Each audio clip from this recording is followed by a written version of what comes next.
শুভ জন্মদিন নাজমুল হোসেন শান্ত। বাংলাদেশ ক্রিকেটে সবচেয়ে বেশি ট্রল খাওয়া খেলোয়াড়দের তালিকা করলে উপরের দিকেই থাকবে নাজমুল হোসেন শান্ত।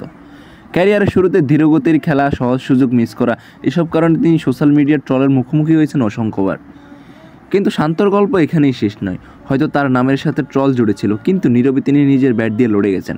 এক সময় যখন সবাই ভেবেছিল শান্তকে দিয়ে কিছুই হবে না, তখন তিনি টপ অর্ডারে দারুণ কিছু ইনিংস খেলে প্রমাণ করেছেন কেন তাকে এত বছর সুযোগ দেওয়া হয়েছিল। ট্রল থেকে উঠে এসে তিনি দেশের জয়ের নায়ক হয়েছেন বেশ কিছু ম্যাচে। তার ব্যাটে এসেছে ম্যাচ উইনিং ইনিংস। অনেক সমালোচনা মুখে পড়লেও শান্তর চোখ ছিল সবসময় ক্রিকেটে।